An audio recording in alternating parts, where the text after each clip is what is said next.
వెళ్ళకపోయారు. ఎందుకు భయపడుతున్నారా? భయపడేది ఏముంటుందంటే ఎల్పీ అంటే ఒకరు ఎంచుకుంటే ఇంకొకరికి ఇబ్బంది అట్లుంటుంది. అట్లే ఇప్పుడు మాకు గెలిచిన 8 మంది ఎమ్మెల్యేలు అందరూ కూడా వాళ్ళు అందరూ కూడా సమర్థులే. లెజిస్లేటివ్ పార్టీని లీడ్ చేయడానికి అందరూ కూడా సమర్థులే. అందరూ కూడా సమర్థులే. ఒకే ఒక ఎమ్మెల్యే 3 సార్లు గెలిచిన ఎమ్మెల్యే ఉన్నారు. ఖచ్చితంగా ఆయనకి ఎల్పీ వస్తుందని చెప్పేసి మేము నమ్ముతున్నాం. కాకపోతే కొంచెం తెలుగు భాషలో కొంచెం ఆయనకు పట్టు లేకపోవడమో లేకపోతే కొంచెంగా ఉండడం వల్లనో కొంచెం అటు ఇటుగా అవుతున్నారు అంతే తప్పితే. ఎందుకంటే మేము కూడా ఒక ప్రతిపక్షంగా కేంద్ర ప్రభుత్వంలో అధికారంలో ఉన్న పార్టీగా ఈ యొక్క రాష్ట్ర ప్రభుత్వాలకి మేము కూడా సహకారం అందించాలి. ఎట్ ది సేమ్ టైం నిర్మాణాత్మకంగా మేము కూడా ప్రశ్నించాలి. కాబట్టి ఆ విషయాన్ని కొంచెం మేము ఆలోచించి నిర్ణయం తీసుకుంటాం. దానికి సమయం ఉంది.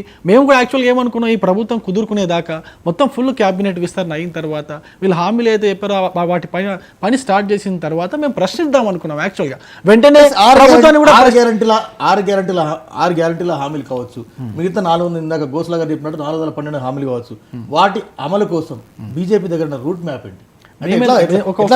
ఒక పాయింట్ చెప్తాను. బీఆర్ఎస్ తో కలిసి పనిచేస్తారా లేకుంటే అసెంబ్లీలో? నేను ఒక పాయింట్ చెప్తాను. కేంద్ర ప్రభుత్వం ఏదైతే రాష్ట్ర ప్రభుత్వాలకు ఏదైతే పన్నుల వాటా కింద ఇవ్వాల్సిన అమౌంట్ మేము కాంగ్రెస్ పార్టీ కంటే కూడా అధికంగా ఇస్తున్న విషయం వాస్తవం, మీకు తెలుసు. ఫెడరల్ సిస్టమ్ని గౌరవిస్తూ ఫెడరల్ సిస్టంలో రాష్ట్రాలకు ఏదైతే గొంతు వినిపించేటట్టు వాళ్ళకి రావాల్సిన బడ్జెట్ అంతా వచ్చేటట్టుగా చేస్తున్నటువంటి ప్రభుత్వం మోడీ గారి ప్రభుత్వం. అంతకుముందు కాంగ్రెస్ ప్రభుత్వంలో ఎట్లుండిందో మీకు తెలుసు. ఇంత సహకారం చేస్తూ మేము బీఆర్ఎస్కి కూడా సహకరించాం. ఇప్పుడు కాంగ్రెస్ పార్టీ వస్తుంది, వాళ్ళకు కూడా అదే విధంగా సహకరిస్తాం.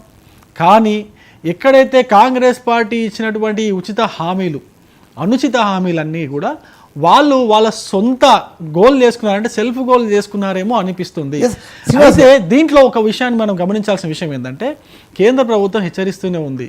ఎప్పుడు బీఆర్ఎస్ గవర్నమెంట్ ఉన్నప్పటి నుంచి హెచ్చరిస్తుంది, మీ అప్పులు పెరుగుతూ ఉన్నాయి, రాష్ట్ర ఆర్థిక పరిస్థితి కొంచెం తేడాగా ఉంటుందని చెప్పినప్పటికీ కూడా వాళ్ళు పెడచెవిన పెట్టారు. ప్రభుత్వం ప్రజలపైన భారం వేసింది, అనేక సార్లు ధరలు పెంచింది. ఇప్పుడు కూడా కాంగ్రెస్ పార్టీ ధరలు పెంచి ప్రజలపైన భారం వేస్తే తప్ప వీళ్ళ హామీలు నెరవేరే పరిస్థితి లేదు. కాబట్టి మేము ఒక పని మాత్రం ఖచ్చితంగా చేస్తాము, ధరలు పెంచే విషయంలో మాత్రం 100% మేము వ్యతిరేకిస్తాం. కాకపోతే ఉన్నంతలో వాడు ఉన్న బడ్జెట్లో ఎట్లా ప్లాన్ చేస్తారనేది మేము ప్రశ్నిస్తుంటాం. రైట్, మీకు ఉద్యమాలు కొత్త కాదు, ప్రతిపక్ష హోదా కూడా కొత్త ఏం కాదు. కానీ నిన్నటి వరకు మీరు అధికారంలో ఉన్నారు. ఇవాటి నుంచి తెలంగాణ సమాజం అంతా కూడా కొత్త కేసీఆర్, కొత్త కేటీఆర్, కొత్త హరీష్ రావు అంటే మళ్ళీ ఉద్యమ రూపం వచ్చిందనుకోవచ్చా? కొత్త ఏం కాదండి, అంటే కొత్త ఏం కాదు. మీరు కొత్త అన్నారని కొత్త ఏం కాదు. ఎందుకంటే నిన్న వరకు మీరు క్యాబినెట్ హోదాలో ఉన్నారు, ఒక రకంగా అధికార దర్పణలో ఉన్నారు. ఇవాటి నుంచి వేరే ఇష్యూస్ వస్తాయి కదా. గతంలో కూడా మేము ప్రతిపక్షంలో ఉండి తెలంగాణ తెచ్చుకోవడం కోసం ఎంత పోరాటం చేసినామో ఆ రోజు మీరు చూసినారు. గత 14 ఏళ్లలో మంత్రుల పదవులనే ఇట్లా పడేసి రిజైన్ చేసి రాజీనామాలు చేసి ఎన్నోసార్లు ప్రజల దగ్గర పోయిన చరిత్ర మాకున్నది. ఇదేం కొత్త కాదు. కాకపోతే మేము ఓపెన్గా ఆ రోజే మా ముఖ్యమంత్రి గారు కావచ్చు, లేదంటే కేటీఆర్ కావచ్చు, హరీష్ రావు కావచ్చు, స్పష్టంగా ఒక నిర్మాత్మకమైన మేము ప్రతిపాదనతోనే మీతో ఉంటాము, మీకు మ్యాండేటరీగా గవర్నమెంట్ ఇచ్చారు కాబట్టి మీరు ఆ విధంగా మీరు పనిచేయాలంటే మేము సహకరిస్తాం ప్రజల పక్షాన ఉండి అని చెప్పినాం స్పష్టంగా. మా అధినాయకుడు అదే చెప్పిండు, మా వర్కింగ్ ప్రెసిడెంట్ అదే చెప్పిండు, హరీష్ రావు గారు కూడా అదే చెప్పారు. కానీ ఈరోజు మమ్మల్ని వేలెత్తి చూపించే పని చెప్పింది తప్ప వాళ్ళు ఏం చేస్తలేరు చెప్పలే కదా, సమాజం చూస్తుంది. నేనేమంటున్నా, యాక్షన్ ప్లాన్ హౌస్ లోపల హౌస్ బయట ఎట్లా ఉండబోతుంది? ప్రజల పక్షాన మేము పోరాటం చేస్తాం. వాళ్ళ 6 గ్యారంటీలు ఏవైతే ఉన్నాయో 36, 66 గ్రామీలు, అదేవిధంగా 412 హామీలు ఉన్నాయో అవి ఏవైతే ఉన్నాయో అవి ఇంప్లిమెంట్ చేయమని అడుగుతాం. మేము ఇంప్లిమెంట్ చేయమని ప్రెజర్ చేస్తాం హౌస్లో.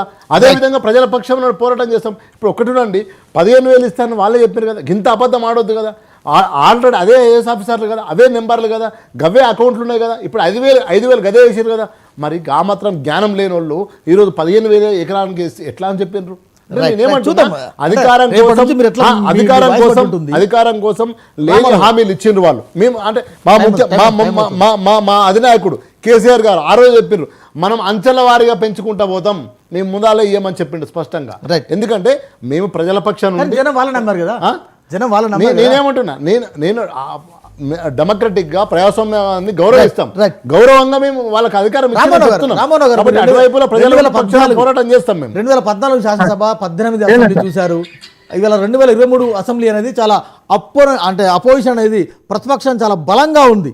39, 8, 7 అంటే దాదాపు 54 ఈ పక్క ఉన్నారు, 65 ఆ పక్క ఉన్నారు. ఎలా ఎలా హౌస్ ఎలా ఉండబోతుంది, హౌస్ బయట ఎలా ఉండబోతుంది, హౌస్ లోపల ఎలా ఉండబోతుంది ఇష్యూస్? ఖచ్చితంగా వాడి వేడి ఉంటుంది. ఎందుకంటే ప్రతిపక్షానికి అధికార పక్షానికి కేవలము 9 సీట్లే తేడా, 54, 65 అంటే అవును.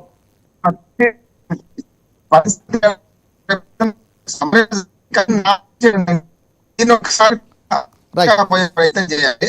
ఒకటి ఖచ్చితంగా సమస్య ప్రయత్నం చేయాలి. కానీ రెండు చేతులు కలుపుకొని కష్టం ప్రయత్నం చేయాలి. రైట్ సవాలే, ప్రతిపక్షానికి సవాలే, అధికార పక్షానికి సవాలే. అది కాకుండా చేసే ప్రయత్నం చేస్తే బాగుంటుంది. రైట్. పార్టీలు అయితే తమ ఉనికిని చాటుకున్నాయి ఈ ఎన్నికల సందర్భంగా. వాటి బలాబలాలు ఆధిపత్యాన్ని ఎలా ప్రదర్శిస్తాయి చూడాలి. నిజంగా కూడా రేపు ప్రజల పక్షాన ఉండి పోరాటాలు ఎలా వర్ధిల్లుతాయి, పోరాటాలను ఏ రూపంలో తీసుకెళ్తారు అనేది చూడాలి. ఎందుకంటే ఇటు బీజేపీ అయినా బీఆర్ఎస్ అయినా ప్రజల వద్దకే వెళ్ళాలి, ప్రజల పక్షాన ఉండి పోరాటాలు చేయాలి. కాబట్టి అధికార పక్షంపై